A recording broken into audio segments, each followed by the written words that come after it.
Ahead on NewsWatch, a brutal racist attack broadcast live on Facebook. What does this shocking incident say about the state of our society? Plus, safe havens for Christians. Why some say America needs to take the lead to keep Christianity from being extinguished in the Middle East. And a musical with a message. Why there's so much buzz behind the new throwback musical, La La Land.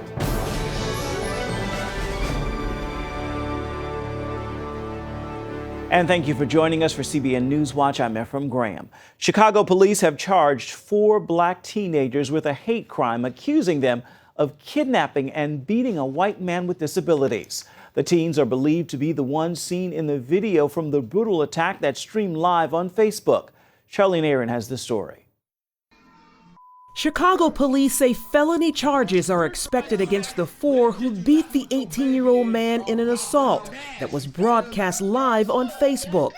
Look at him, tied up. The video shows suspects Jordan Hill, Tesfaye Cooper, along with Brittany and Tanisha Covington, beating and taunting the man. The suspects can be heard in the video using racial slurs against whites and President-elect Donald Trump. Say Trump. Investigators call the vicious attack sickening, saying the assault went on for hours until police found the man disoriented and walking along a street. Let me be very clear. The actions in that video are reprehensible. That, along with racism, have absolutely no place in the city of Chicago or anywhere else for that matter against anyone, regardless of their race, gender, state of mental health, or any other identifying factor. Police say the victim, a suburban resident reported missing by his family, was held for 2 days, bound, beaten, cut with a knife, forced to drink toilet water, and verbally abused by his captors. It appears that he was in that physical position, tied up in the corner, for about 4 or 5 hours. It's terrible. And so part of what technology allows us to see now is the terrible toll that racism and discrimination and hate takes on families and communities. Charlene Aaron, CBN News. The South is getting slammed by a powerful winter storm this weekend. People as far south as Alabama are now bracing for it. The governor there issued a state of emergency to open its emergency operations center Friday morning and put 300 Alabama National Guard soldiers at the ready.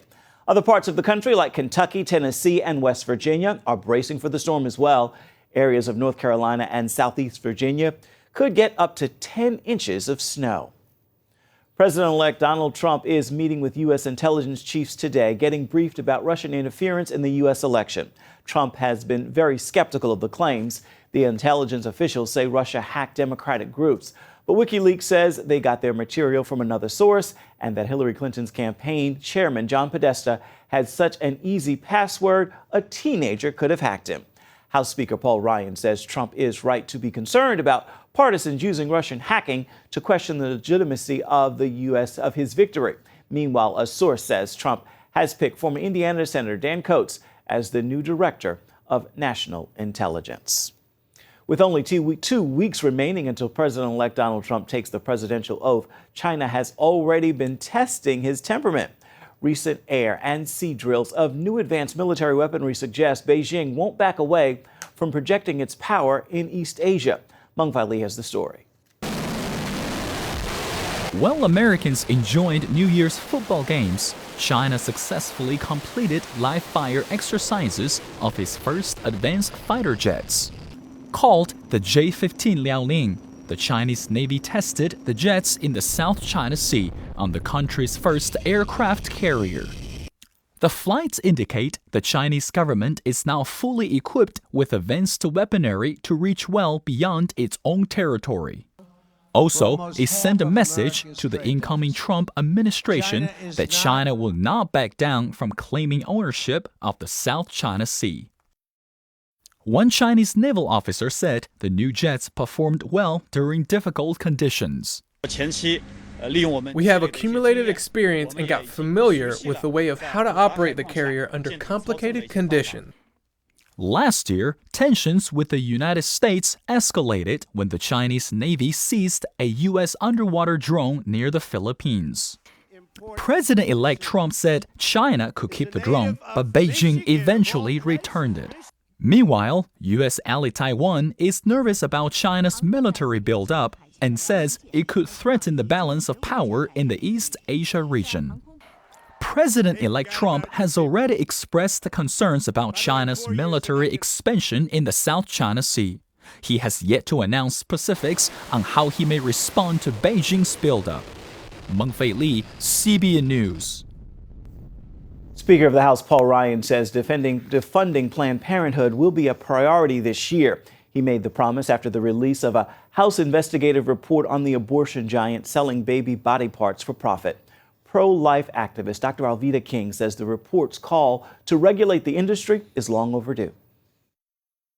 If we can get regulations for the abortion industry, the same thing that you have from a dentist, or if you have to go and get something minor, such as getting your ears pierced or something like that, those types of facilities have to be regulated. And yet for years and years, people have turned a blind eye to regulating abortion mills. And at that same time, there were little bags going out the door in containers, in boxes that were carrying the bodies of our little babies. So there have to be regulations. And you can see that full interview with Dr. King on CBNNews.com. Gospel icon and pastor Shirley Caesar is coming under fire for comments about fellow gospel singer Kim Burrell, who recently spoke out against homosexuality. In a sermon captured on video, Caesar said, quote, "You should have said something 4 years ago when our president made that stuff all right." Social media users are calling her comments offensive. Pastor Caesar says her words were taken out of context. Coming up, ISIS has been working to destroy the cradle of Christianity. Hear the new plan to protect Christians and convince them to come home. Terrorists have just released a video of a priest being held hostage and pleading for his life. They kidnapped the Catholic priest Tom Uznalelio last March in Aden, Yemen. Dear Pope Francis, dear Holy Father, as a father, please take care of my life. I am very much depressed. My health is deteriorating. I may need hospitalization soon. Please come to my help quickly. Indian officials told church leaders in the father's hometown of Kerala they are doing everything possible to get him out. U.S. firepower is finally being unleashed against the Islamic State in Iraq, so you may have thought everything's going to be okay now, but Iraq's refugee Christians say that is not true. They are afraid to return to their villages because they've seen how easy it is for the West to ignore them. Chris Mitchell reports if Americans don't do more, the cradle of Christianity could be extinguished from the Middle East. Today, the Christian town of Karakosh is free of ISIS for the first time in more than 2 years. It will require massive rebuilding. And as Sister Diana of the Nineveh Relief Organization told CBN News, it also needs security. It's number one priority. That's because ISIS, also known as Daesh, is only the latest group to target these Iraqi Christians. It's a continuous persecution since 2003. Villages are empty now, probably destroyed. The heritage is gone, the past and all of these good and strong memories is not there anymore. The numbers back up their fear. Constant attacks have caused the population of Iraqi Christians to drop from 1.5 million in 2003 to less than 300,000 in 2016. This is the Ashti refugee camp in the Ankawa neighborhood just outside of Erbil.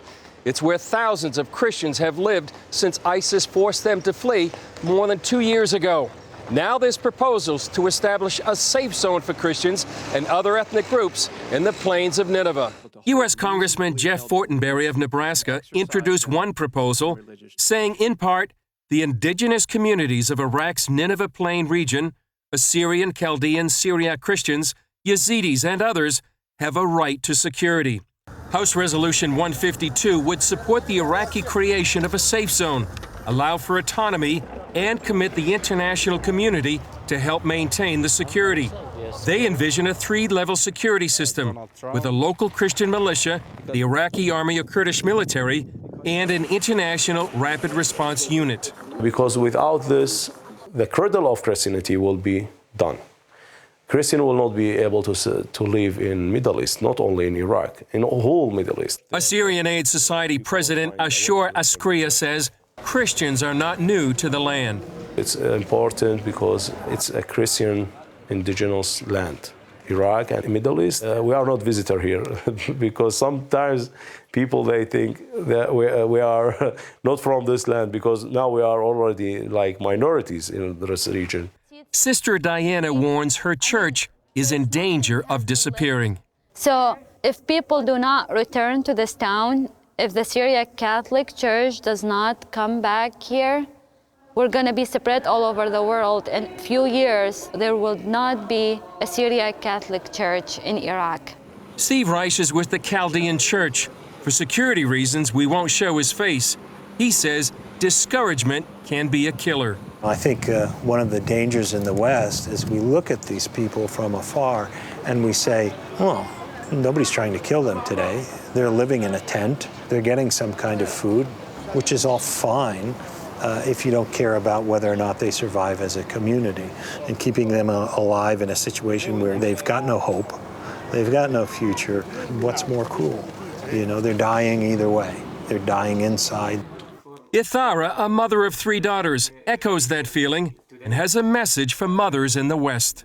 For all the mothers that hear me today, we tell them we need a quiet life. We need a safe life for us and our children. Whenever you find such opportunity. In the meantime, Christians go on with their lives. Sister Diana led this graduation ceremony for those learning English as a second language. It's been a tough time, but they said they look to their Savior. The Jesus not forget us forever. The Jesus with us all the time. I'm not gonna lie to you, I cried a lot of nights, and praying to Jesus was absolutely, it helped me a lot. Reich told CBN News what he believes Christians in the West need to know. Don't forget them. Don't give up on them. They're still here and there's still hope, but there's only hope if the rest of the world's Christians continue to show solidarity with them. Chris Mitchell, CBN News, on Kawa refugee camp, northern Iraq. Up next, we are off to La La Land to show you the sights and sounds of the new musical everybody's talking about.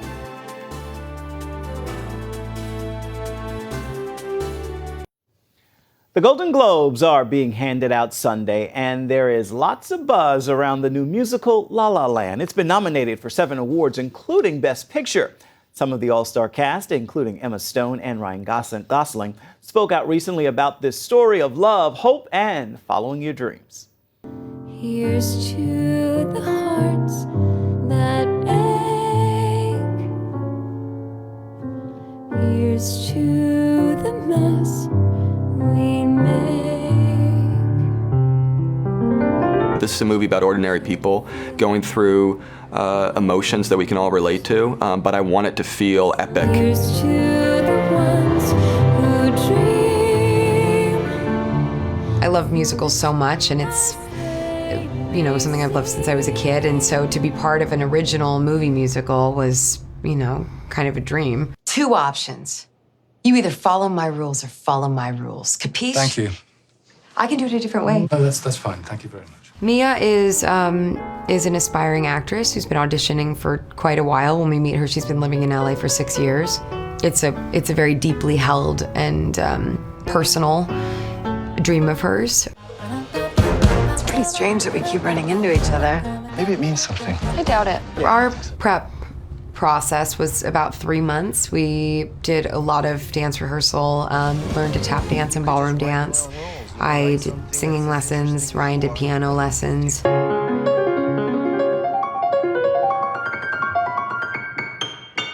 Well, I've always wanted to play piano, so I felt lucky to have the opportunity to spend 3 months with a great tutor just practicing all the time. How are you going to be a revolutionary if you're such a traditionalist? You're holding on to the past, but jazz is about the future. Ryan and I spent pretty much every scene together on set that I was in. And it was great working with him, just to watch him as a professional and seeing his level of preparation, learning the piano and being amazing at it. And then obviously he's a great actor. City of stars, are you shining just for me? City of stars, there's so much that I can't see.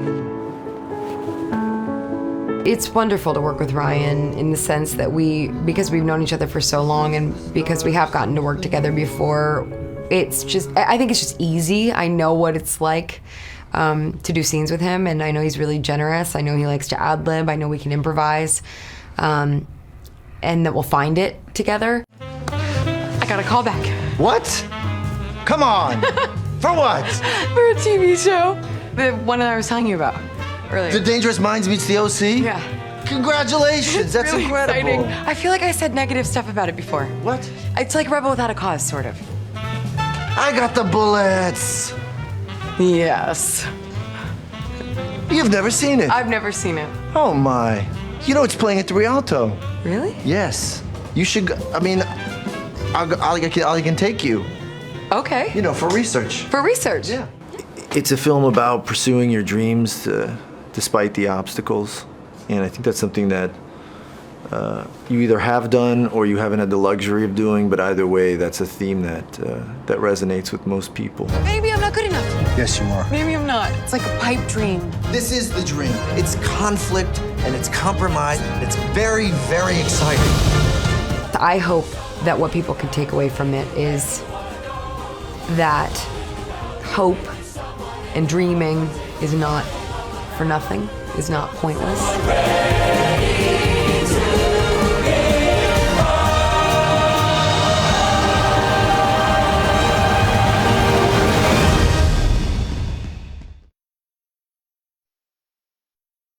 The country's reigning queen of clean comedy will deliver a dose of laughter at inauguration festivities for President-elect Donald Trump.